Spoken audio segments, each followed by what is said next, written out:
todos muito bem-vindos a mais uma transmissão do Instituto Vida para Todos. Tema geral, Gênesis, o princípio. Mensagem 22, o chamamento de Abraão. Leitura da Bíblia, Gênesis capítulo 11, versículos de 10 até 32 e Gênesis 12, versículo de 1 até 91.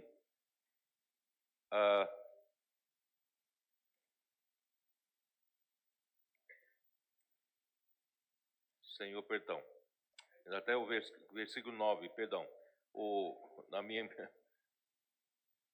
foi colocado um a mais aqui. Capítulo 2, versículo 1 a 9.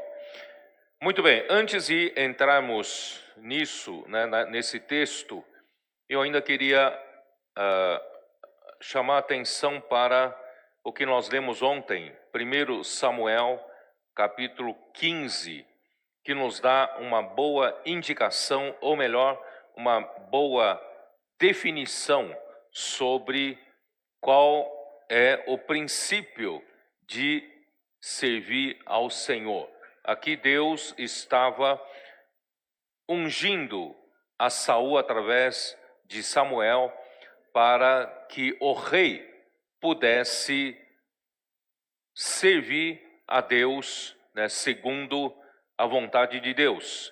Então, quando o rei aqui apresenta todos os irmãos que estão na liderança das igrejas, devemos todos ter essa atitude, esse mesmo princípio de serviço, mas também refere-se a todos os demais serviços da igreja, ou todos os demais serviços da obra do Senhor.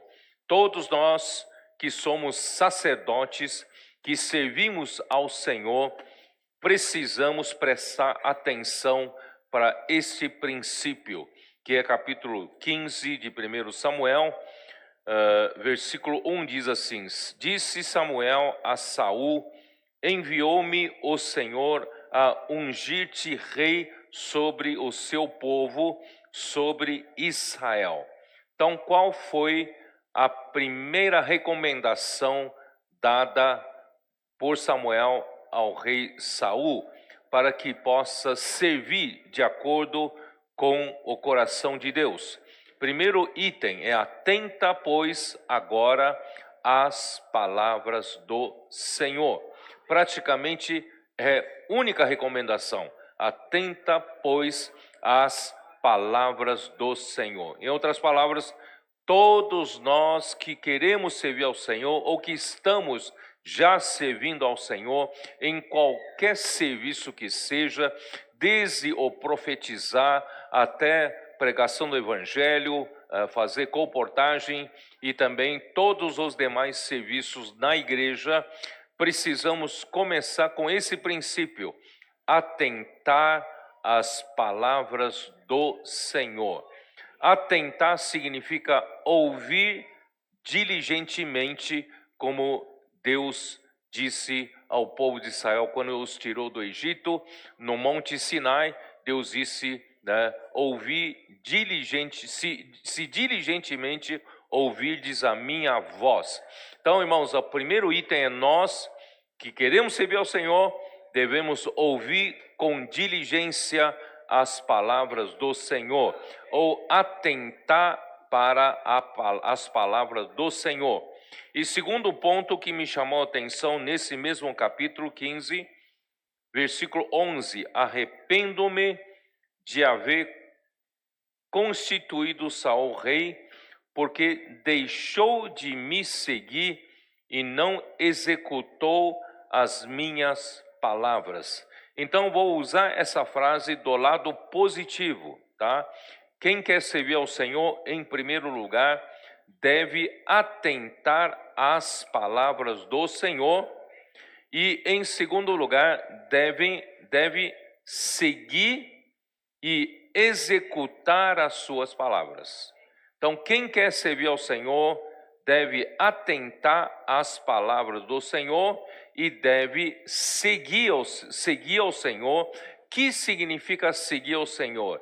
É seguir as palavras do Senhor ou seguir para ouvir e executar as suas palavras. Então, quando ouvimos as palavras do Senhor, nós devemos seguir, devemos executar. Irmãos, em segundo lugar é a execução, é a operação. E em terceiro lugar está aqui no versículo 22, porém Samuel disse, porventura, tem o Senhor tanto prazer em holocaustos e sacrifícios, quanto em que se obedeça a sua palavra. Aí vem o terceiro item complementar, é obedecer às palavras do Senhor. Portanto, irmãos, quem quer servir ao Senhor deve atentar às palavras do Senhor, seguir o Senhor e executar a sua palavra. E que mais? Qual é o último?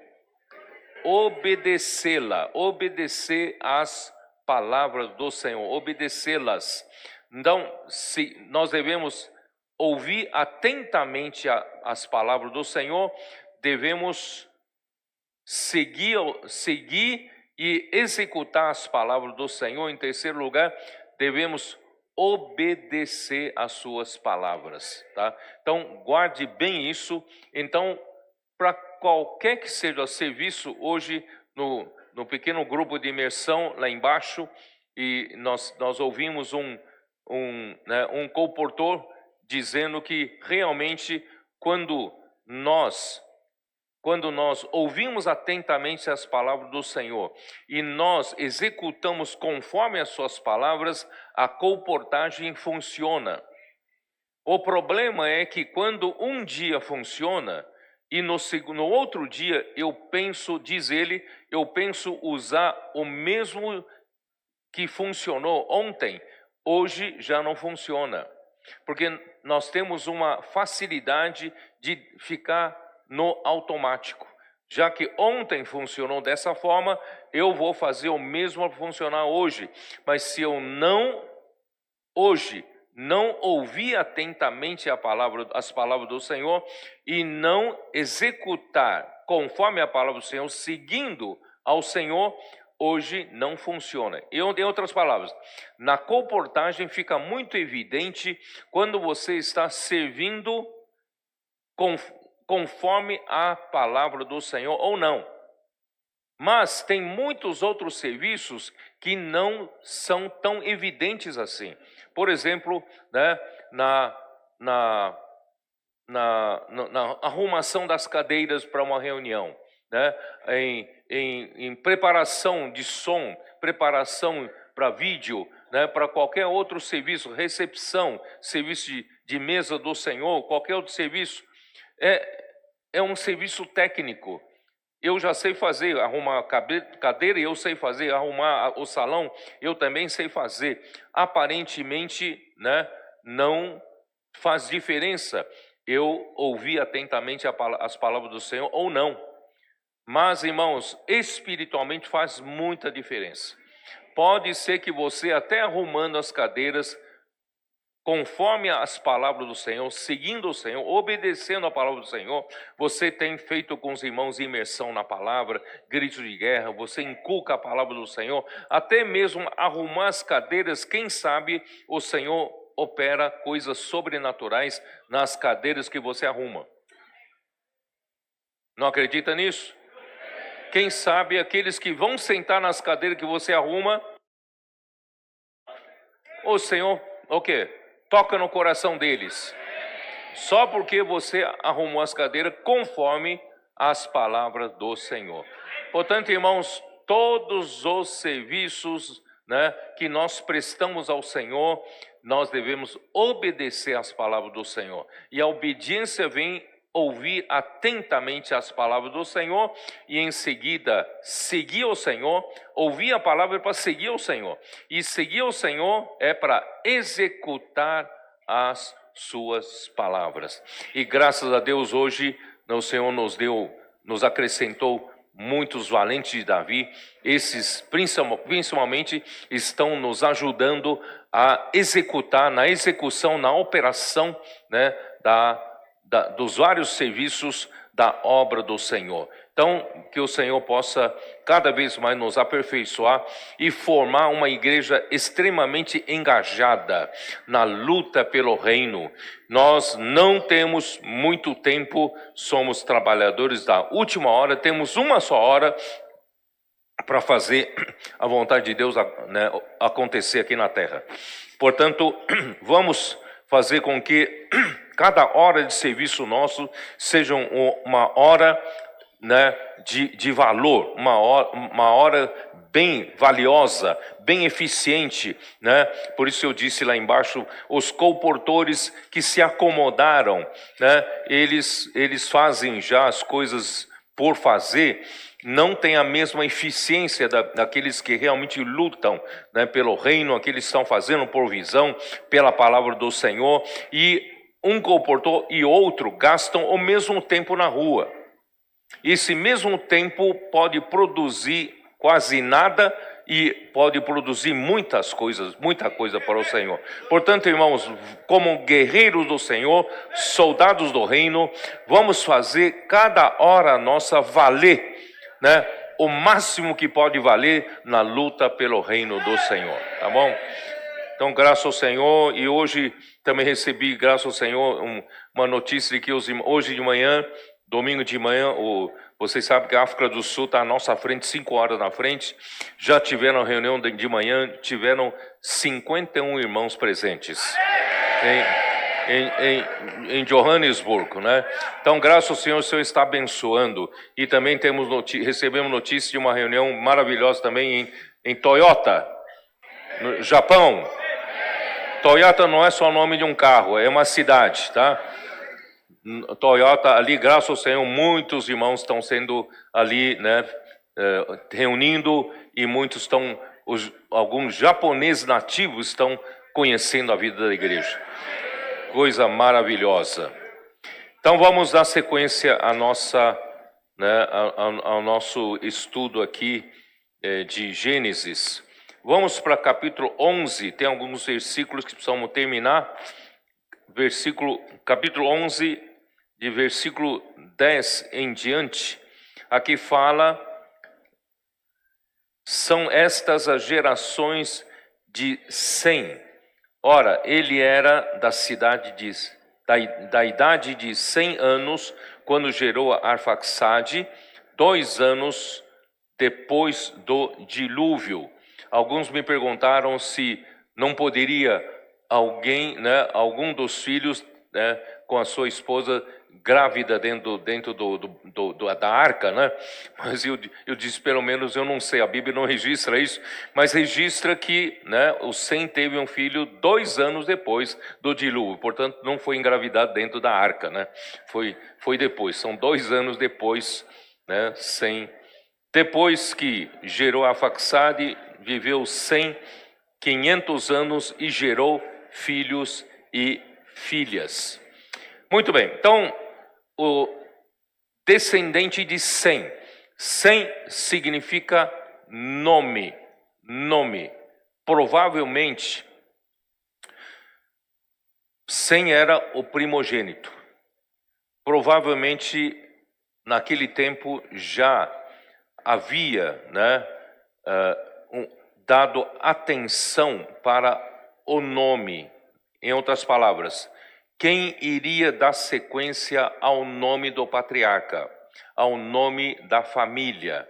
Então, o Sem nasceu primeiro, o primogênito deu-se o nome de Sem, que significa o nome, talvez fosse, né, aquele que representasse o nome da família, iria, né, perpetuar o nome da família.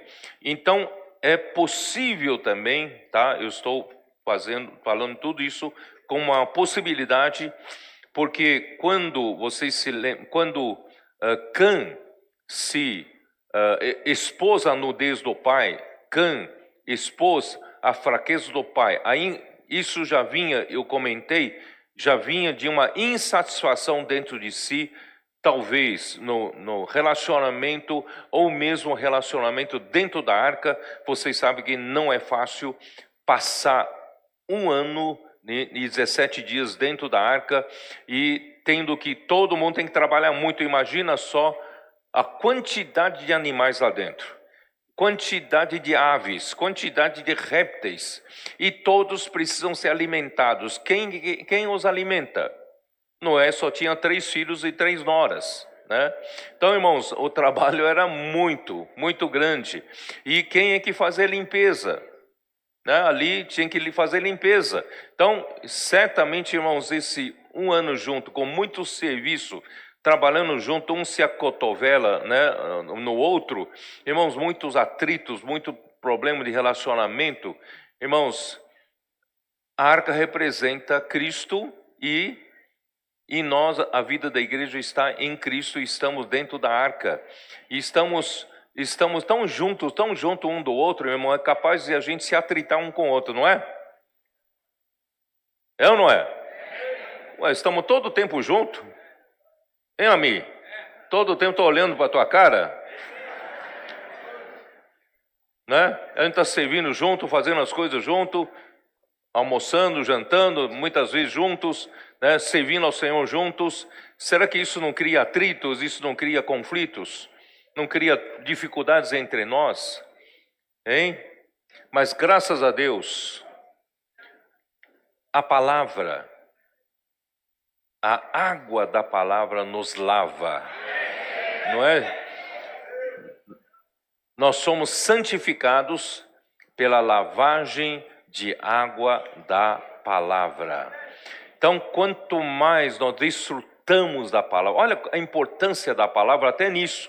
Quanto mais desfrutamos da palavra, né? Ouvimos a palavra atentamente, fazemos imersão nela, gritos de guerra, inculcamos a palavra no coração, e a palavra nos lava, irmão, de todos esses possíveis atritos, inimizades, insatisfações que possam surgir no nosso coração. Graças a Deus, irmão, nós temos uma máquina que nos lava todos os dias. Então não dá tempo de acumular mágoas, acumular, ressentimentos. Às vezes eu vejo, sabe, tem irmãos que acumulam demais ressentimentos, acumulam demais mágoas, não é isso? É uma pessoa que está magoada com tudo, tem raiz de amargura contra tudo e contra todos. Irmãos, é falta de lavagem de água pela palavra.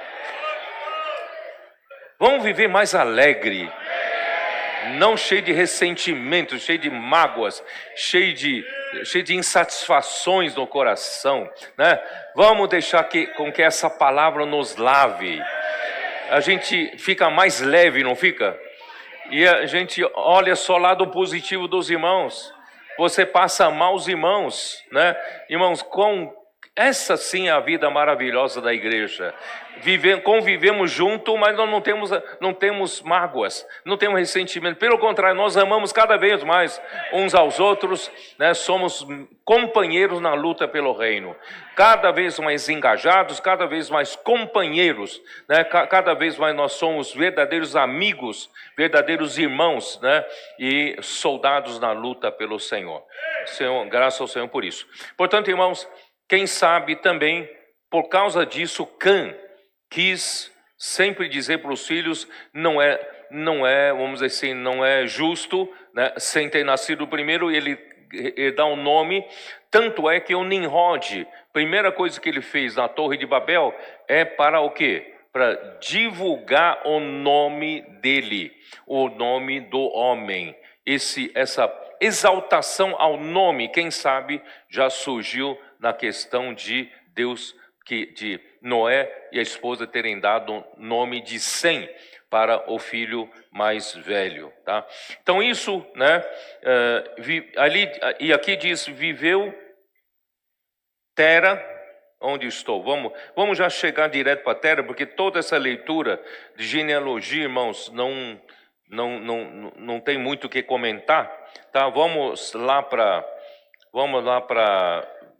versículo 24, viveu Naor 29 anos e gerou a Tera, e depois que gerou a Tera, viveu Naor 119 anos, gerou filhos e filhas.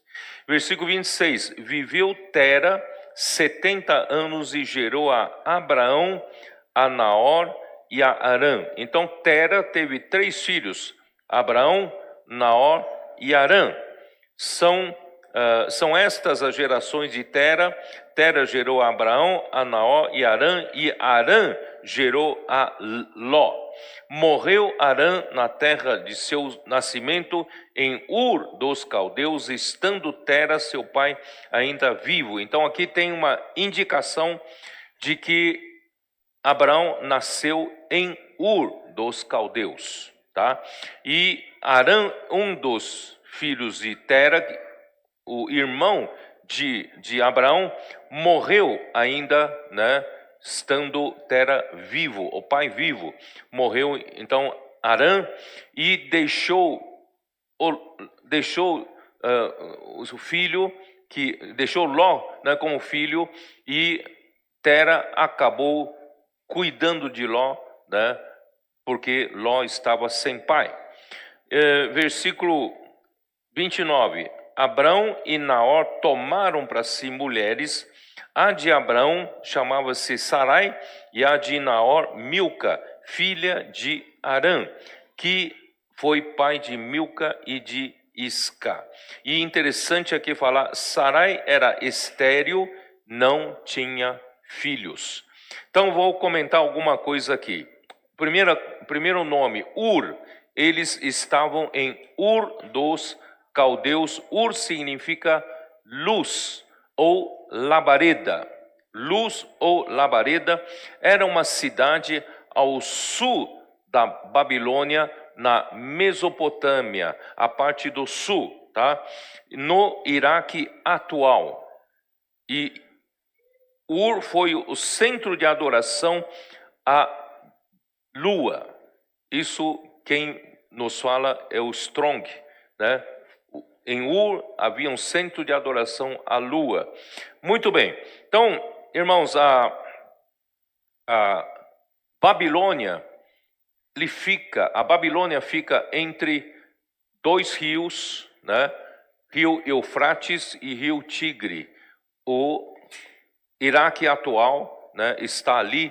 Eu tive oportunidade de estar no Iraque por 2 vezes, 30 dias cada vez, inclusive no meio da guerra Irã-Iraque, né, naquele tempo, e trabalhei ali para nós instalarmos o projeto de metrô em Bagdá. E eu conheci o rio Tigre. O Eufrates não consegui ver, que é mais longe, mas assim o rio Tigre passava no meio da cidade. E ali naquela região, talvez um pouco mais ao sul, né, estava Ur dos Caldeus. Então era a terra de Tera com os seus filhos, eles nasceram ali. E Caldeia, né, Ur dos Caldeus. Caldeia era uma terra de idolatria em Mesopotâmia, e que é uma região, né, já falei, banhada por 2 grandes rios, o Eufrates e o Tigre. E assim, para ir até a boa terra, a terra de Canaã, Abraão teve de atravessar como o primeiro hebreu o rio Eufrates. Gênesis 14, 13. 14, 13. Como diz aqui: porém, veio um que escapara e o contou a Abrão, o hebreu. Abrão era conhecido por ser um hebreu. Que é um hebreu? É um que cruzou, né? Hebreu significa o que atravessou o rio. Por isso, Deus é chamado também de Deus dos hebreus.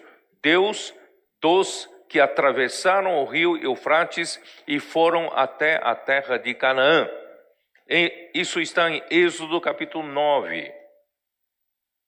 Porque você não, sem esses versículos, você não sabia por que, né, eles eram chamados de hebreus. Tá? Capítulo 9, versículo 1.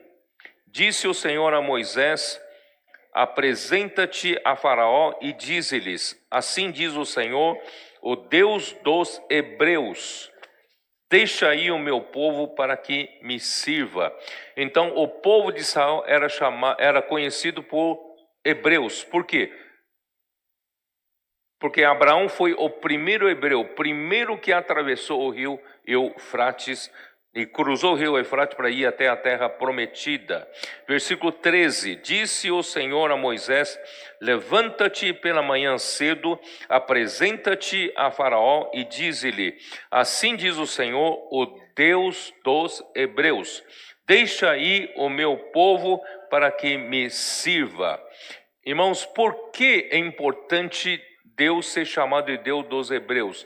Irmãos, porque Abraão foi o primeiro que o Senhor lhe apareceu, ele creu no Senhor, obedeceu e cruzou o rio. Eu acredito que não era fácil, não era uma coisa fácil cruzar o rio, principalmente de mudança. Você cruzar por uma aventura é uma coisa, mas você cruzar já levando uma mudança é outra coisa. Então Deus é dos hebreus porque Abraão tomou essa atitude de fé, né? Largou tudo na terra de ídolos para buscar e servir ao Deus verdadeiro, tá? Então, e também Romanos capítulo 4, versículos 11 e 12 mostra por que foi chamado de hebreus, né? Romanos 4, 11 e 12. E recebeu o sinal da circuncisão como selo da justiça da fé que teve quando ainda era incircunciso, para vir a ser o pai de todos os que creem, embora não circuncidados, a fim de que lhes fosse imputada a justiça. O pai da circuncisão, isto é, daqueles que não são apenas circuncisos, mas também andam nas pisadas da fé que teve Abraão, nosso pai, antes de ser circuncidado. Quer dizer, Abraão deu um passo de fé, atravessou o rio para ir para um lugar que não sabia nem onde era, porque Deus o queria dar a uma terra que prometeu-lhe, mas ele não sabia onde era. Então, esse passo de fé para Deus foi muito importante. Portanto, Tera, pai de Abraão, primeiramente ele cruzou o rio, né? Por quê? Porque Tera, o pai de Abraão e Naó, ele e seus filhos habitaram da além do Eufrates e serviram a outros deuses. Isso está em Josué 24. Dá uma olhada no livro de Josué. Eu já mencionei uma vez, né, esses versículos, Josué 24, versículo 2. Então Josué disse a todo o povo: assim diz o Senhor Deus de Israel, antigamente vossos pais, Tera, pai de Abraão e de Naor, habitaram da além de Eufrates, quer dizer, falando de Canaã, né, eles habitaram para lá, do lado de lá do rio Eufrates. Eles tiveram que cruzar o rio Eufrates, né? E ali, do outro lado do rio Eufrates, eles serviram a outros deuses. Quer dizer, até mesmo Tera e os seus filhos adoravam outros deuses. Mas Abraão não se contentou com isso. Ele andou buscando o Deus verdadeiro que finalmente lhe apareceu, tá? Então, Abraão saiu da terra de ídolos, cruzou o rio, peregrinou na terra prometida, né? Aqui isso está em Hebreus capítulo 11, versículo 13, tá? Todos esses morreram na fé, sem ter tido promessas, vendo-as, porém, de longe, e saudando-as e confessando que eram estrangeiros e peregrinos sobre a terra. Embora tenha saído, dando um passo de fé, saído e cruzado o rio Eufrates para ir à terra que Deus havia prometido, e quando chegou em Canaã, Deus confirmou que iria dar aquela terra para ele e para sua descendência. No entanto, ele ainda não possuía terra nenhuma. Então ele peregrinou naquela terra como estrangeiros e peregrinos, porque os que falam desse modo manifestam estar procurando uma pátria. E se na verdade se lembrassem de onde saíram, teriam oportunidade de voltar. Eles poderiam voltar para Ur dos caldeus, né? Mas agora aspiram a uma pátria superior, isto é, celestial. Por isso Deus não se envergonha deles de ser chamado o seu Deus, porquanto lhes preparou uma cidade. Irmãos, hoje é a mesma coisa. Embora, irmão, nós estamos aqui na terra, mas nós vivemos como peregrinos, vivemos como estrangeiros. Não desejamos nada nesta terra, senão estabelecer o reino de Deus nessa terra. Não temos por objetivo nos enriquecer, ter muitos patrimônios, muitas propriedades, porque nada nós levaremos daqui, porque nós aspiramos uma outra pátria, nós aspiramos uma pátria celestial, né? Uma pátria superior. Nós também andamos como estrangeiros e peregrinos. Embora cada um tenha o passaporte da sua nacionalidade, mas na verdade nós temos o passaporte do reino celestial. Nós estamos lutando pelo reino. Portanto, irmãos, não buscamos nada nessa terra, seja fama, posição, riquezas, propriedades, mas lutamos pelo reino celestial. Gênesis fala de Sarai. Sarai era a esposa, né, de Abraão, mas Deus mais tarde lhe mudou o nome, né, quando prometeu-lhes um filho, lá em Gênesis 17, versículo 15. Né? Vou ler, versículo 5, Deus mudou o nome de Abrão para Abraão, tá? Versículo 5 diz: Abrão já não será o teu nome, e sim Abraão, porque por pai de numerosas nações te constituí. Aí versículo 15, disse também Deus a Abraão: a Sarai, tua mulher, já não lhe chamarás Sarai, porém Sara. Abençoá-la-ei e dela te darei um filho, sim, eu a abençoarei e ela se tornará nações, reis de povos procederão dela. Então, o nome Sarai foi mudado para Sara. Abrão foi mudado para Abraão, tá? Então, voltando então para Gênesis. Vamos já para Gênesis, Gênesis capítulo 12.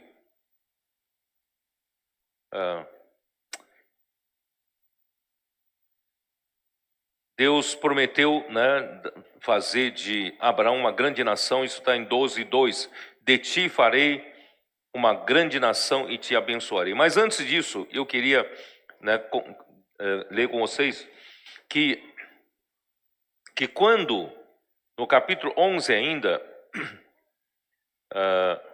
aqui diz, versículo 31, tomou Tera a Abraão seu filho, e a Ló, filho de Arã, filho de seu filho, e a Sarai, sua nora, mulher de seu filho Abraão, e saiu com eles de Ur dos caldeus para ir à terra de Canaã, foram até Arã, onde ficaram. Quer dizer, dá uma impressão né, que eles saíram da terra da Caldeia, né, de Ur dos Caldeus, para a Canaã.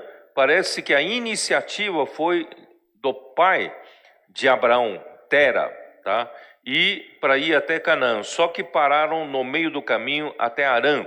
Onde fica Harã? Harã ainda fica na Mesopotâmia, só que mais ao norte. Já é um lugar de passagem dos mercadores para ir até Canaã, tá? Então eles ficaram em Harã. Deus não queria levar o pai. Então eles ficaram em Harã até a morte do pai, até a morte de Tera, tá? E aí depois que Tera morreu, Deus aparece a Abraão novamente. Só que tem um registro, né, dizendo que Deus lhe apareceu em Ur dos Caldeus. Deus apareceu a Abraão em Ur dos Caldeus. Onde está esse registro? Eu li com vocês. Em Atos capítulo 7. Nas palavras de Estevão, certo? Dê uma olhada lá. Ali mostra claramente que Deus já apareceu a Abraão em Ur dos Caldeus, não em Harã somente, em Ur dos Caldeus. Né? Capítulo 7, versículo 2. Estevão respondeu: varões, irmãos e pais, ouvi. O Deus da glória apareceu a Abraão, nosso pai, quando estava na Mesopotâmia, antes de habitar em Harã. Então Deus apareceu a Abraão em Ur dos Caldeus. E lhe disse, lá em Ur dos Caldeus, e lhe disse: sai da tua terra e da tua parentela e vem para a terra que eu te mostrarei. Então Abraão saiu da terra dos caldeus e foi habitar em Harã. E dali, com a morte de seu pai, Deus o trouxe para esta terra em que vós agora habitais. E vocês entenderam? Agora nós estamos lendo do ponto de vista de Estevão, mostrando que Deus é que apareceu a Abraão, e Abraão foi até Harã, onde seu pai morreu, de lá seguiu para Canaã. Então, o Deus da glória apareceu a Abraão em Ur dos Caldeus, enquanto eles ainda adoravam a outros deuses. Tá? Então, essa é a sequência correta, tá bom? Então, vamos lá. Quando Abraão ainda estava na Mesopotâmia, em Ur dos Caldeus, né, Deus lhe apareceu, isso já mostrei. Em Ur, Abraão habitava com seu pai Tera, e com seu irmão Harã, e com seu sobrinho Ló. Mas Deus, né, o chamamento de Deus era somente para Abraão. Ele teria de sair totalmente da influência da sua parentela. Né? Deus não disse: sai da tua terra, não é isso? Lá em Mesopotâmia, lá em Ur, sai da tua terra, sai da tua parentela e vem para a terra que te mostrarei. Então ele tinha que deixar a parentela lá. Tá? Então, quando ele saiu, foi para Harã, um dos irmãos Naor já ficou lá. Então, mas ele saiu com o pai e com ainda o sobrinho Ló. Tá? Então, após a morte de Tera, porque provavelmente Tera, tomando conhecimento do chamamento de Abraão, e foram até Harã e ali ficaram. E com a morte de Tera, Deus então fez outro chamamento, aí sim está em Gênesis capítulo 12, versículo 1. Né? Vamos dar uma olhada aqui. Ora, disse o Senhor a Abraão: sai da tua terra, da tua parentela e da casa de teu pai, e vai para a terra que te mostrarei. Então, irmãos, ele já não tinha mais o outro irmão, não tinha mais o pai, mas ainda carregava consigo seu sobrinho Ló, tá? Ló. Nimrod havia introduzido a idolatria na humanidade.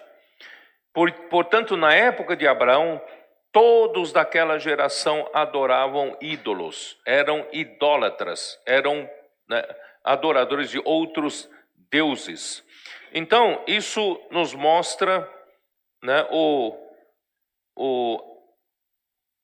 coração de Deus ao olhar para a terra, em que todos eram adoradores de ídolos. Salmo 14, dá uma olhada no Salmo 14.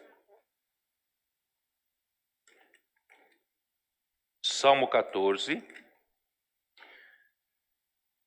Senhor Jesus. Versículo 1. Diz o insensato no seu coração: não há Deus. Corrompem-se e praticam abominação. Abominação é sempre referente à idolatria. E já não há quem faça o bem. Do céu olha o Senhor para os filhos dos homens para ver se há quem entenda. Finalmente alguém tenha um pouco de entendimento. Não é possível. Todos são adoradores de ídolos. Todos adoram essas abominações, certo? Então Deus olha do céu, olha o sentimento de Deus. Ele olha do céu para ver se tem alguém que entenda e se há alguém que faça o bem, né? que eu reconheça, que eu adore, certo? E se há quem o quê? Se há quem busque a Deus. É isso, né? Se há quem busque a Deus, né? Todos se extraviaram e juntamente se corromperam. Não há quem faça o bem, não há nem um sequer, não havia nem um. Todos eram adoradores de ídolos, de outros deuses. Isso também é retratado em Romanos 3, não é isso? Romanos 3. Senhor Jesus. Versículo 10. Como está escrito: não há justo nem um sequer. Não há quem entenda, não há quem busque a Deus. Todos se extraviaram, a uma se fizeram inúteis. Não há quem faça o bem, não há nem um sequer. Né? A garganta deles é sepulcro aberto, com a língua urdem engano, veneno de víbora está nos seus lábios. Irmãos, era aquela geração, isso aqui está retratando aquela geração. Né? A boca eles a têm cheia de maldição e de amargura. São os seus pés velozes para derramar sangue. Nos seus caminhos a destruição e miséria. Desconheceram o caminho da paz. Não há temor de Deus diante de seus olhos. Isso foi resultado da obra de quem? Nimrod. Nimrod conseguiu influenciar toda uma geração, né, contra Deus. E Deus, então vamos lá. Porém Deus olhou para Abraão, ele era o único. Não havia um sequer que entenda, que busque a Deus, mas finalmente Deus encontrou um. Isaías 51, 2. Não é isso? Eu já li com vocês esse versículo. Isaías 51, 2. No meio de uma geração em que ninguém buscava a Deus, ninguém entendia o coração de Deus, lá estava alguém que buscava a Deus. Versículo 2: olhai para Abraão, vosso pai, e para Sara, que vos deu a luz, porque era ele único, ele era o único. Quando eu o chamei, o abençoei e o multipliquei. Ó Senhor Jesus. Hoje, irmãos, quando Deus olha para Sião, ele tem o mesmo sentimento. Ele olha para a terra, não há quem busque o reino de Deus. Nem mesmo entre os filhos de Deus. Ninguém se interessa na luta pelo reino, pelo estabelecimento do reino de Deus aqui na terra. Mas ele olha por Sião, ele achou. Tá? Versículo 3 é o versículo seguinte: porque o Senhor tem piedade de Sião, terá piedade de todos os lugares assolados dela. Foi assolado durante esses 20 séculos da história da igreja, né? Foi assolado. e fará o seu deserto como Éden, né? O Senhor vai voltar a fazer, irmão, de Sião um jardim do Éden, jardim do prazer de Deus.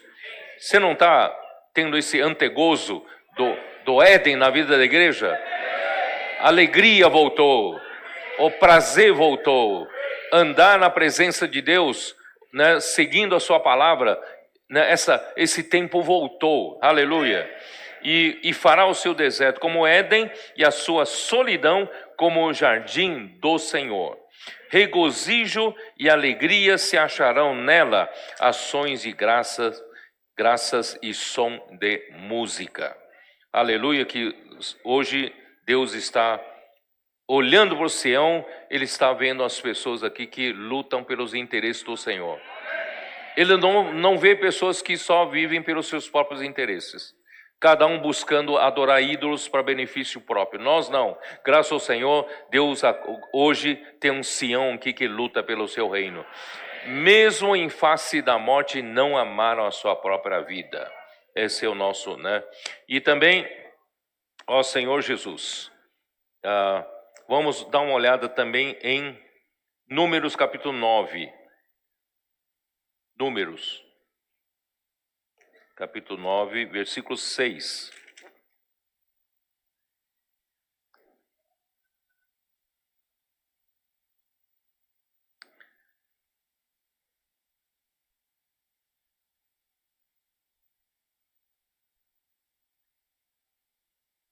Senhor Jesus.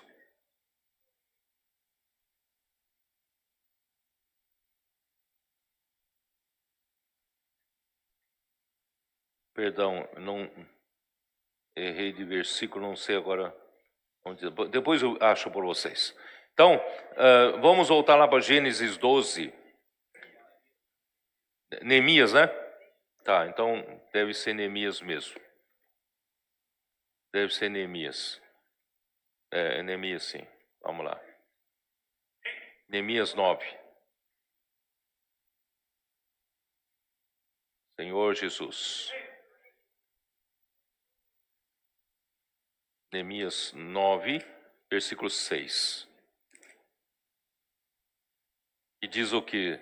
Só tu és o Senhor, tu fizeste o céu dos céus e todo o seu exército, a terra e tudo quanto nela há, os mares e tudo quanto há neles, e tu os preservas a todos com vida, e o exército dos céus te adora. Tu és o Senhor, o Deus que elegeste Abraão, e o tiraste de Ur dos caldeus, e lhe puseste por nome Abraão. Achaste o seu coração fiel perante ti, e com ele fizeste aliança, para dares a tua descendência a terra dos cananeus, dos heteus, dos amorreus, dos ferezeus e dos jebuseus e dos girgazeus, e cumpriste as tuas promessas, porquanto és justo. Então, não só Abraão era o único que estava buscando a Deus, que entendia, né, que havia um Deus que criou os céus e a terra, e finalmente Deus achou em Abraão um coração fiel. Esse coração fiel, né? Você pode procurar qual a palavra fiel ali em original. Essa palavra pode significar, tem um significado de apoiar, de confirmar. Portanto, irmãos, o coração fiel aqui é um coração confiável, um coração seguro, que dá segurança. Sabe, tem pessoas que falam que, né, que gosta de você, mas não sente confiança, não é isso? Tem gente que fala, não, eu sou um com você, mas você não sente segurança, né? Abraão pode falar que, né? Mas em Abraão Deus sentiu confiança, Deus sentiu segurança, né, no coração. Então o seu coração foi fiel perante Deus. Portanto, irmãos, nós não podemos ser aqueles que não dá segurança para o Senhor, né?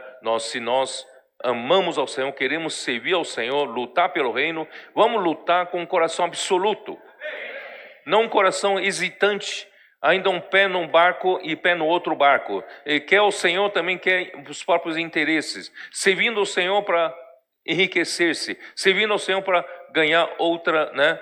Ganhar fama, ganhar outras coisas. Não, nós servimos o Senhor puramente para servir ao Senhor, certo? Então, vamos lá. Vamos ler a bênção do Senhor a Abraão. Novamente, Deus abençoa. Capítulo 12, versículos 2 e 3. Vou ler aqui para vocês. De ti farei uma grande nação e te abençoarei e te engrandecerei o nome, se tu uma bênção. Na verdade, irmãos, essa bênção, bom, vou ler até o final. Abençoarei os que te abençoarem e amaldiçoarei os que te amaldiçoarem. Em ti serão benditas todas as famílias da terra. A concretização disso veio com Cristo. Veio com Cristo. Portanto, quando Deus abençoou Abraão aqui, ele estava já pré-anunciando o evangelho com a vinda de Cristo, o que aconteceria. Quer dizer, a verdadeira bênção chegaria com a chegada de Cristo. Nós podemos ver isso em Gálatas 3. Vamos dar uma olhada lá? Gálatas 3, versículo 8.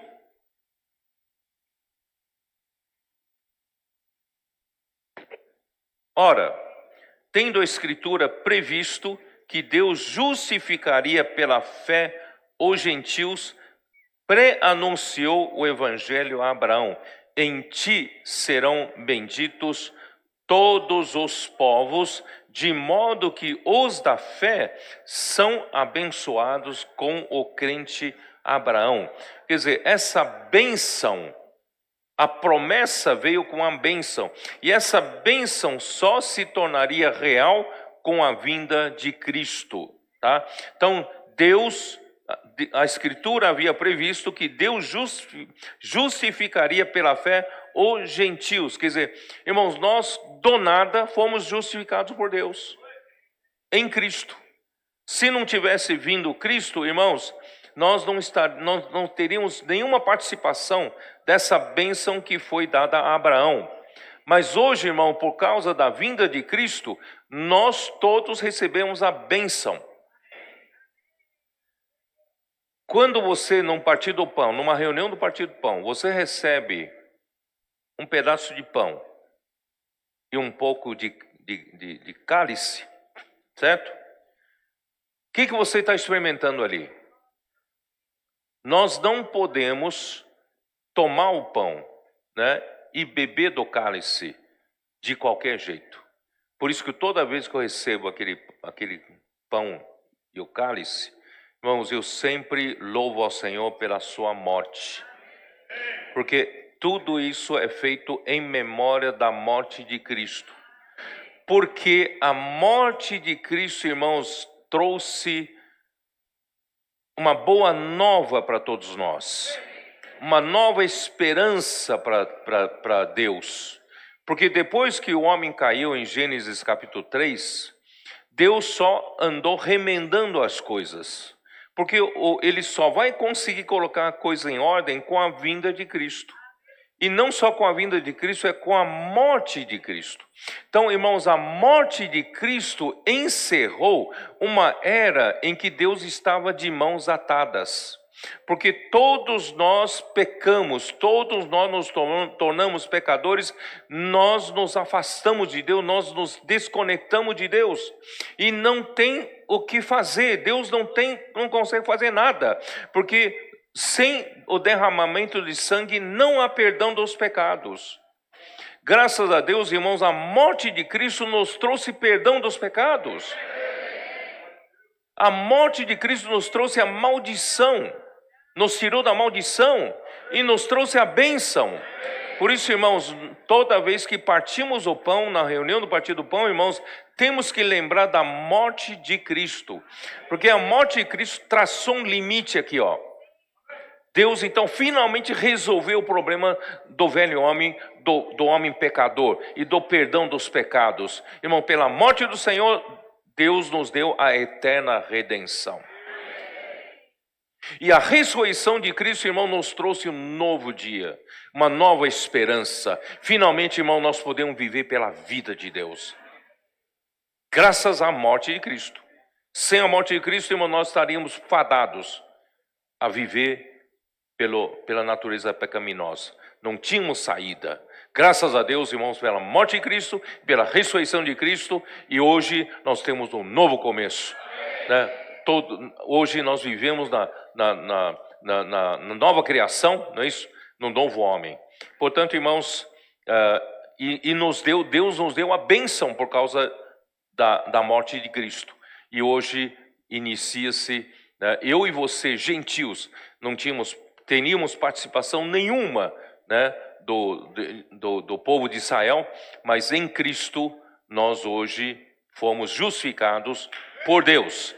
E uma vez justificados, nós estamos sendo abençoados, né? Aqui diz, pré-anunciou, né, justificaria pela fé os gentios, pré-anunciou o evangelho a Abraão, em ti serão abençoados todos os povos. Aqui não é só o povo de Israel, aqui são todos os povos, né? De modo que os da fé são abençoados com o crente Abraão. E no versículo 16 ali diz, ora, as promessas foram feitas a Abraão e ao seu descendente. Não diz e aos descendentes, como se falando de muitos, porém como de um só, e ao seu descendente que é Cristo. Então, as promessas foram feitas a Abraão e a Cristo. E nós em Cristo recebemos as promessas que foram feitas a Abraão. Recebemos as bênçãos que foram feitas a Abraão. E nós em Cristo, nós temos parte. Por isso, irmãos, temos parte como? No versículo 14, para que a bênção de Abraão chegasse até os gentios em Cristo Jesus, a fim de que recebêssemos pela fé o Espírito prometido. Nós que estávamos em pecado, mortos nossos delitos e pecados, e agora Ele nos deu vida, Ele nos deu o Espírito. Esse Espírito prometido, irmãos, trouxe a bênção, a maior bênção que Deus pode dar para o homem é o Espírito prometido. Nesse Espírito, irmãos, estão todas as riquezas de Deus. Nesse Espírito está tudo que o homem precisa. A árvore da vida está aí, a vida está aí, a natureza de Deus está aí, a natureza santa de Deus está aqui. Irmãos, tudo que Cristo é, né, está nesse Espírito. Irmão, você tem tudo. Se houvesse uma pílula que traz tudo, irmãos, essa pílula é o Espírito prometido. E hoje você já o tem, já está dentro de você. E você pode continuar tirando as riquezas desse Espírito prometido. Você acredita nisso? Você, a todo tempo, você tem esse depósito de riqueza de Deus em você, que é o Espírito prometido. Irmãos, essa bênção de Abraão todos os dias nos abençoa. Todos os dias nós temos a bênção de Abraão conosco, que é o Espírito prometido. Ó Senhor Jesus. Então, de ti farei uma grande nação. Deus falou para Abraão, de ti farei uma grande nação. Nosso primeiro pensamento é a nação de Israel. Mas, irmãos, aqui Deus está prometendo uma coisa maior. Tanto é que a bênção que Deus deu para Abraão não era só para o povo de Israel, mas para abençoar todas as famílias da terra, todos os povos. Quer dizer, não se resume em uma nação, se resume a toda a terra, tá? Então, a nação que Deus está falando aqui, de ti farei uma grande nação, refere-se primeiramente ao reino. Essa grande nação seria o reino de Deus. Irmãos, é para isso que nós estamos lutando. Nós estamos lutando pelo reino de Deus. E Deus prometeu a Abraão: de ti farei uma grande nação. Então, essa nação não é somente a nação de Israel, é o reino de Deus, muito mais abrangente. Só que o reino de Deus, no tempo de Israel, era a nação de Israel. Tá? Então, o reino de Deus começa com a nação de Israel no Antigo Testamento. Você pode ver que Deus assim considera, numa parábola aqui em Mateus 21, 43. Dá uma olhada. Mateus 21, 43.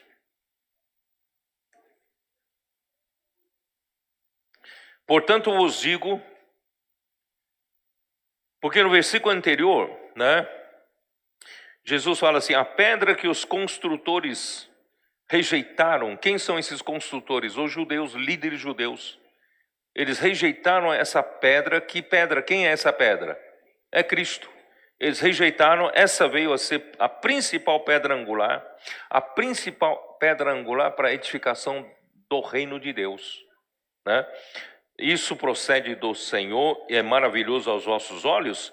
Versículo 43, portanto vos digo que o reino de Deus vos será tirado e será entregue a um povo que lhe produza os respectivos frutos. Quer dizer, Jesus estava tirando o reino de Deus da nação de Israel e está entregando para quem? Para a igreja.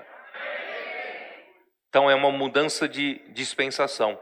Deus tirou no final tanta resistência contra Deus, tanta revolta contra Jesus, e Jesus então tira o reino de Deus e entregou para a igreja. Nós estamos dando prosseguimento ao reino de Deus.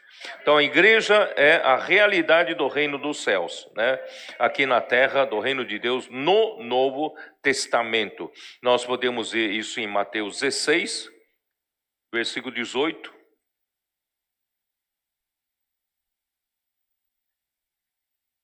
Mateus 16, 18. Também eu te digo, tu és Pedro, e sobre esta pedra edificarei a minha igreja, e as portas do inferno, portas do Hades, não prevalecerão contra ela. Dar-te-ei a chave do reino dos céus. Então a igreja tem as chaves do reino dos céus. O que ligares na terra terá sido ligado nos céus, e o que desligares na terra terá sido desligado nos céus.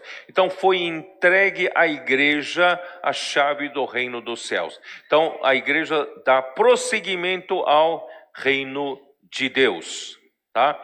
E no fim, o reino de Deus vai continuar no milênio. No reino milênio. Deixa eu ainda ler o Romanos 14, 17. Para provar, irmãos, que nós estamos vivendo um reino de Deus aqui na terra. Romanos 14, 17. Porque o reino de Deus não é comida nem bebida, mas justiça e paz e alegria no Espírito Santo. Você está experimentando isso na vida da igreja? Se você está desfrutando da justiça, da paz e da alegria no Espírito Santo, isso prova que nós estamos já no reino de Deus. O reino de Deus já apareceu aqui na terra, na vida da igreja. E no reino milenar, quando termina a nossa era, vai chegar a era do milênio. E durante o milênio, Cristo vai reinar sobre todas as coisas. Só que quem vai reinar com Cristo? Somente os vencedores. Então, ali, quando chegar nesse dia, Apocalipse 11, vamos dar uma olhada. Apocalipse 11, versículo 15. O último anjo tocou a trombeta e houve no céu grandes vozes, dizendo: o reino do mundo se tornou de nosso Senhor e do seu Cristo, e ele reinará pelos séculos dos séculos. E no capítulo 20 de Apocalipse, versículos 4 e 6, dá uma olhada. Versículo 4.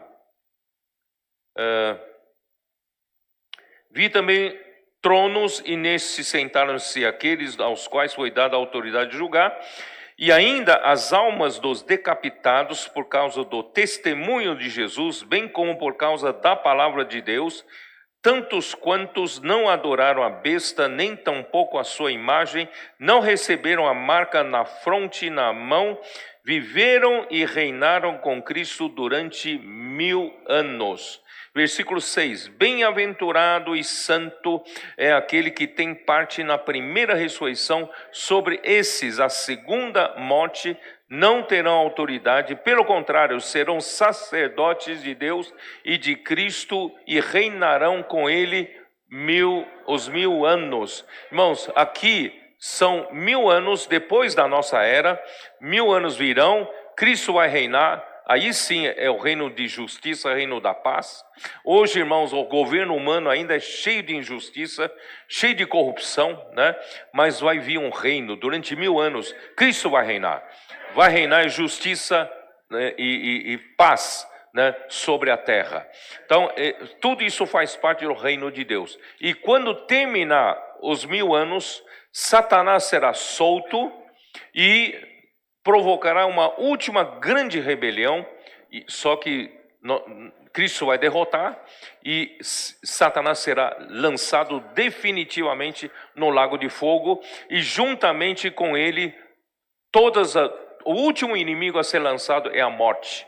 O inferno, a morte foram lançados para o lago de fogo. Não haverá mais nada que resista a Cristo, resista ao encabeçamento de Cristo. Irmãos, aí reina paz para todos sempre. Aí Cristo entregará o reino ao Deus Pai.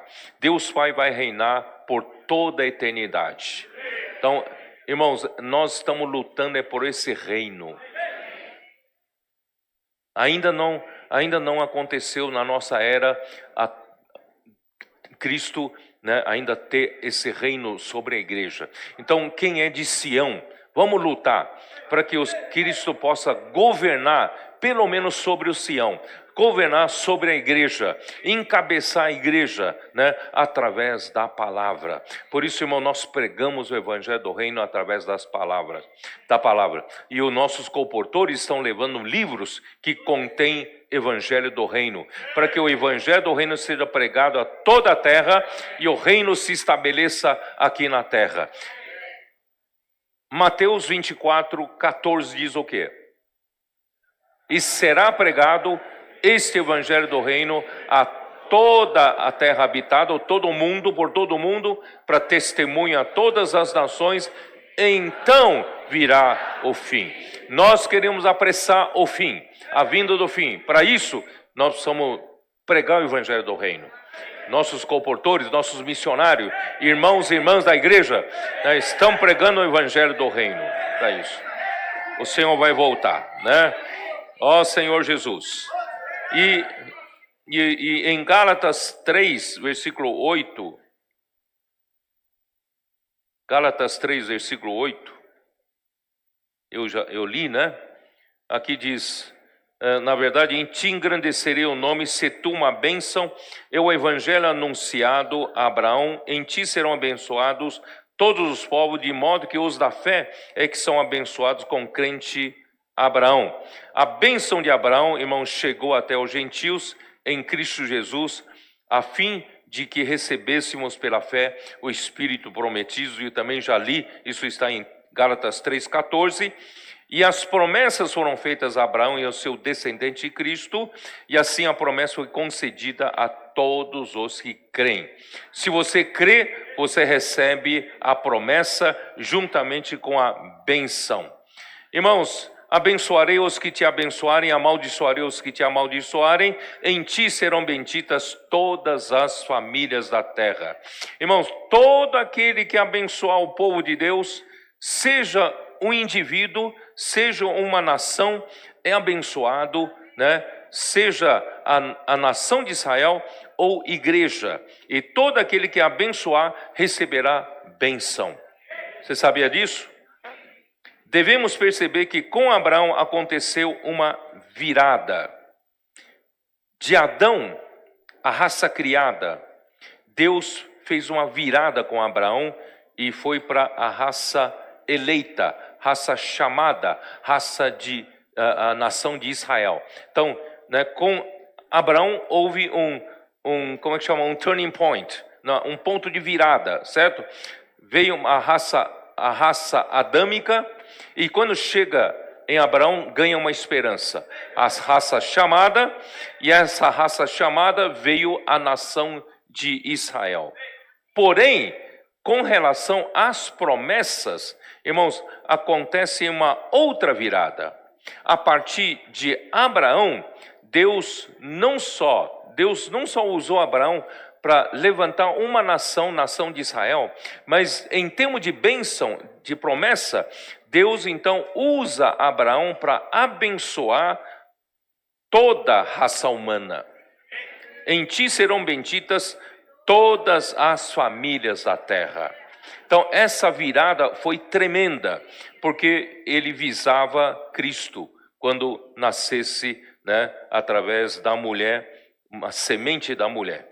Portanto, irmãos, depois da vinda da semente da mulher, o descendente de Abraão, Cristo, o qual, por meio da sua morte e ressurreição, tornou-se acessível ao homem o Espírito prometido. Onde estão todas as bênçãos de Deus, que é o próprio Deus como Espírito dado ao homem. É a árvore da vida que o homem perdeu lá no jardim do Éden. Existe um hino entre nós, um hino bem antigo, não sei se vocês se lembram, os mais antigos talvez se lembram, que em Adão nós perdemos a porção que Deus prometeu dar para o homem, né? Mas em Cristo nós achamos de volta a porção que Deus deu para nós. É a porção da promessa, a porção da bênção. Em Adão, nós perdemos a árvore da vida. Em Adão, a árvore da vida, o caminho para a árvore da vida foi encerrado para o homem. O homem não tem mais acesso à árvore da vida. Mas graças a Deus, em Abraão e em seu descendente, o caminho para a árvore da vida se abriu novamente. Hoje nós temos acesso à árvore da vida. Nós temos acesso, né, a Deus. Por isso, irmãos, vamos... Hebreus capítulo 4, versículo 16, fala dessa realidade hoje. Hebreus 4, 16. Acheguemo-nos, portanto, confiadamente, junto ao trono da graça, a fim de recebermos misericórdia e acharmos graça para socorro em ocasião oportuna. Nós ainda somos homens fracos, ainda não estamos totalmente livres da influência do pecado, da influência do velho homem, mas nós ainda somos fracos para fazer a vontade do Senhor. Mas hoje nós temos uma coisa que em Adão nós perdemos: nós temos acesso novamente a Deus, novamente a árvore da vida. Então, irmãos, vamos nos achegar, vamos aproveitar que tem um caminho aberto. Quem abriu esse caminho aberto? Cristo abriu com seu sangue precioso, né? Esse caminho foi aberto para nós nos achegar mais. Não bata ponto de vez em quando, irmãos, vamos entrar sempre, vamos achegar sempre confiadamente junto ao trono da graça. Sabe o que é trono da graça aqui? Que trono da graça é esse? É a tampa da arca do testemunho. Você sabia disso? Essa tampa da arca chama-se o trono da graça. E essa tampa da arca, em cima da tampa da arca, vocês sabem que tem 2 querubins, não tem? 2 querubins, um voltado para o outro. E os querubins zelam pelo quê? Os querubins zelam pela glória de Deus. Se o homem pecador entrar, é fulminado na hora. Se o homem que não é santo entrar, é fulminado na hora. Mas graças a Deus, irmãos, pelo sangue precioso de Cristo, foi derramado na cruz e foi aspergido sobre a tampa da arca, e os querubins olham para o sangue de Cristo, nos aceita, porque nós somos justificados pelo sangue de Cristo, e nós podemos entrar confiadamente, sem medo de ser fulminado. Graças ao Senhor. Então vamos entrar junto ao trono da graça para recebermos misericórdia. Irmão, nós não somos aquele fariseu que tem um bom currículo para apresentar para Deus. Nós somos apenas aquele pecador. Ser propício a mim, pecador. Então nós vamos receber misericórdia. E depois da misericórdia vamos achar graça para ocasião oportuna. Irmão, todos nós passamos por dificuldades. Todos nós passamos por alguma carência, alguma situação difícil. Irmãos, nós somos homens ainda, mas, irmãos, nós temos aquele que nos supre com a graça. Podemos achar graça em ocasião, no momento certo. Você já percebeu que no momento certo parece que o Senhor te dá graça? Parece que não tem mais saída, e no momento certo o Senhor te dá uma saída, o Senhor te dá graça. Irmãos, é isso. Por isso, vamos andar sempre, irmãos, confiadamente, chegando sempre ao trono da graça. Agora vamos lá, vamos voltar lá para Gênesis, eu preciso terminar aqui, né? Gênesis 12, Senhor Jesus. Partiu, versículo 4, partiu, pois, Abraão como lhe ordenara o Senhor, e Ló foi com ele. Tinha Abraão 75 anos quando saiu de Harã.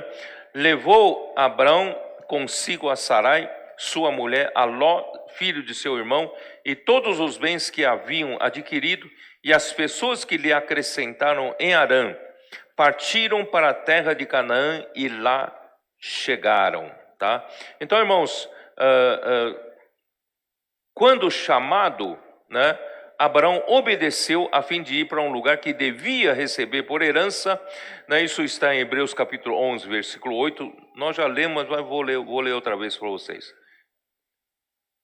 Hebreus 11, tá? Versículo 8, pela fé Abraão, quando chamado, obedeceu a fim de ir para um lugar que devia receber por herança, e partiu sem saber aonde ia. É totalmente pela fé.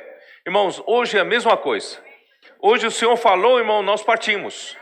O Senhor falou, nós seguimos. Porque, irmãos, essa fé cega mesmo. Fé na palavra do Senhor.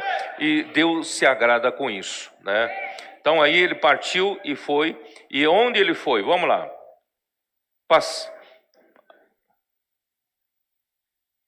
Eles chegaram em Canaã, chegaram na terra de Canaã, versículo 6. Atravessou Abrão a terra até Siquém, até ao carvalho de Moré. Nesse tempo, os cananeus habitavam essa terra. Apareceu o Senhor a Abraão e lhe disse: darei a tua terra, a tua descendência, esta terra. Ali edificou Abraão um altar ao Senhor que lhe aparecera. Irmãos, Siquém, o nome, talvez outro nome conhecido é Nablus, tá? Você pode achar no mapa, Nablus. Siquém é uma cidade situada no vale, entre os dois montes. Antes de entrar na terra de Canaã, vocês se lembram que Deus levou todo o povo de Israel diante de dois montes, o monte Gerizim e o monte Ebal. Vocês se lembram?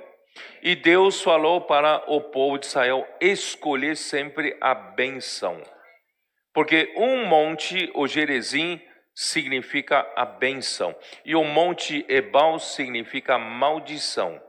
Se vocês andarem de acordo com a minha palavra, atentar à minha palavra e cumprir a minha palavra, vocês terão bênção. Mas se vocês não darem ouvidos à minha palavra, né, e seguirem os estatutos do povo da terra que eu vou introduzir, e vocês seguirem também as suas abominações, se afastarem da minha palavra, vocês vão receber maldição. Então, qual é a escolha de vocês? Antes de entrar, eu quero apresentar essas duas escolhas. O que vocês escolhem?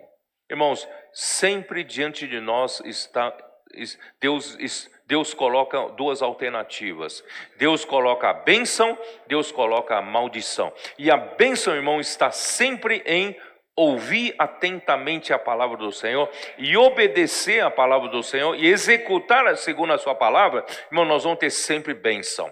Mas se nós não fizermos isso, desobedecer e andar como os povos dessa terra, nos contaminar com abominações dessa terra, nós vamos receber a maldição. Então Abraão acampou ali, levantou sua tenda nesse vale entre Gerizim e Ebal. O que significa isso?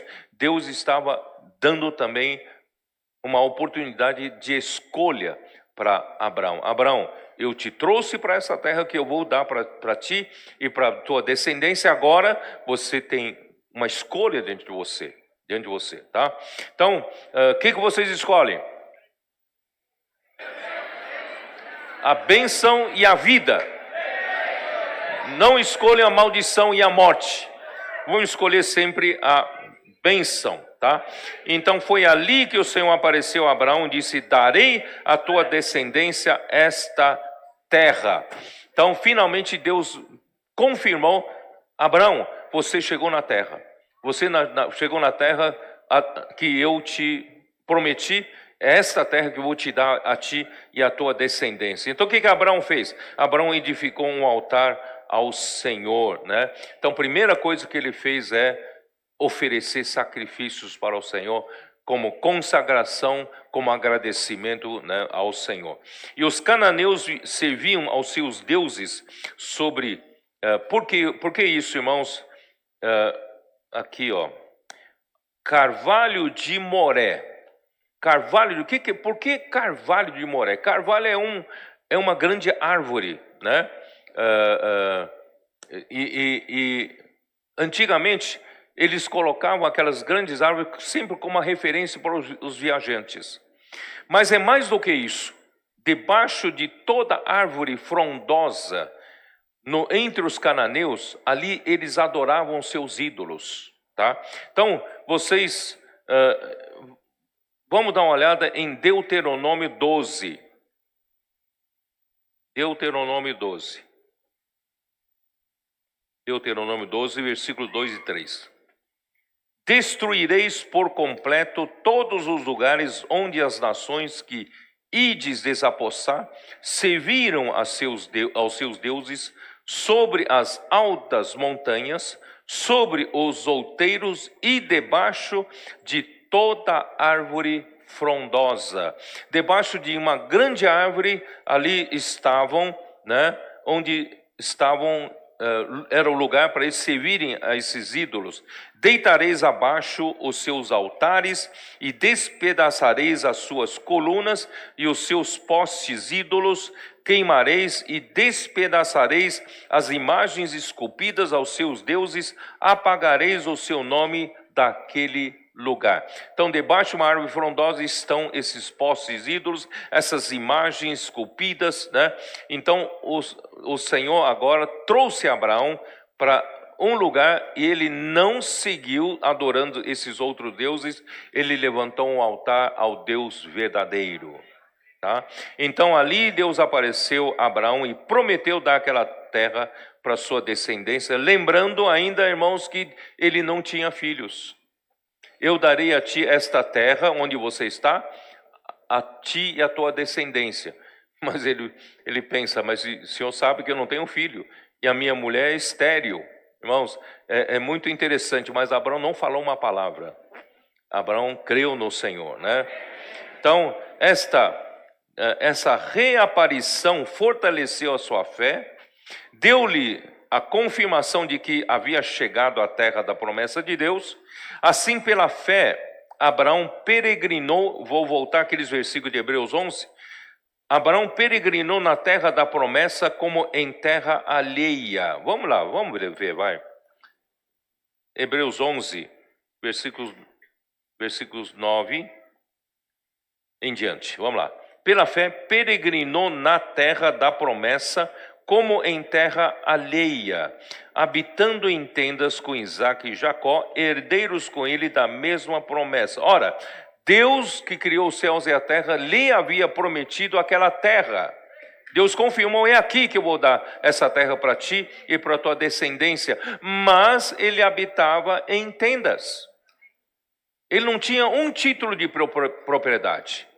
Ele creu no Senhor. Ele sabia que no momento certo o Senhor ia dar. Mas ele não estava preocupado com as coisas, a propriedade terrena. Tá? Por quê? Porque, versículo 10. Porque aguardava a cidade que tem fundamentos, da qual Deus é o arquiteto e edificador.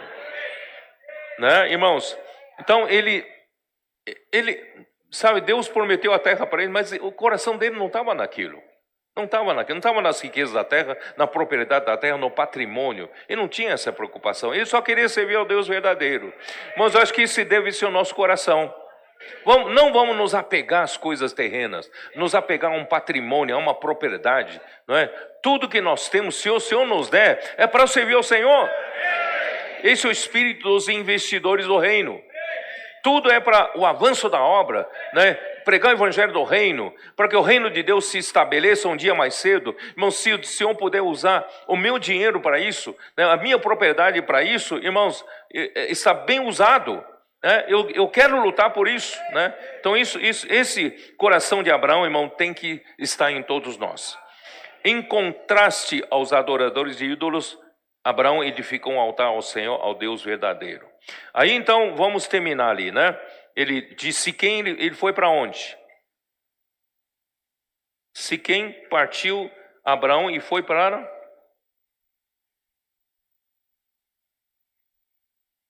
Versículo 8, passando dali para o monte ao oriente de Betel, armou a sua tenda, ficando Betel ao ocidente e Ai ao oriente.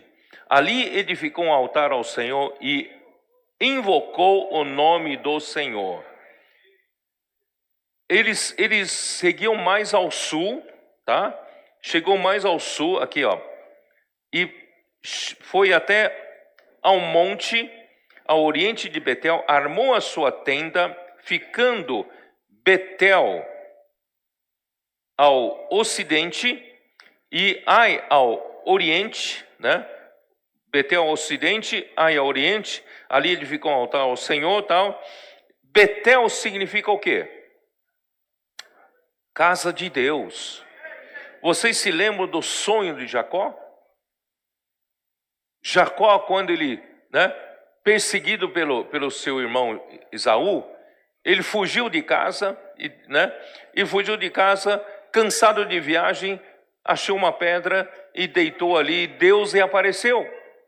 Deus reapareceu como ele viu uma escada, que atingia até o céu, e os anjos de Deus ali transitando pela escada.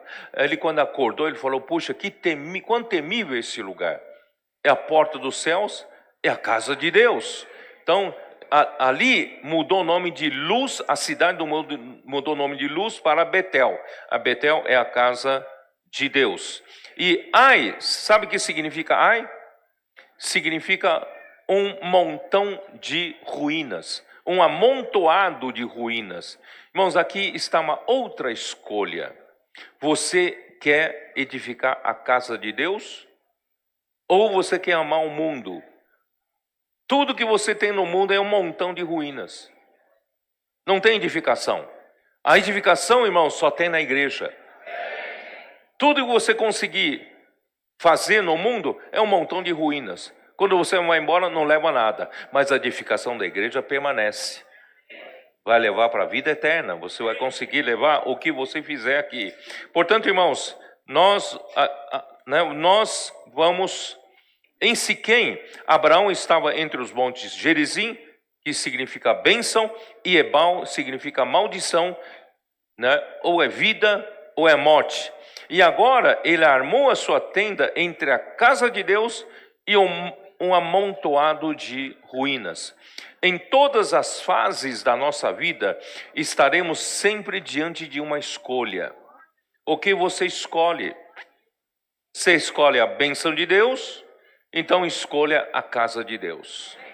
Você quer escolher a maldição, você vai escolher um montão de ruínas, seguindo todos os cananeus, todas as pessoas do mundo, né? Eles seguem essa segunda linha, mas nós não.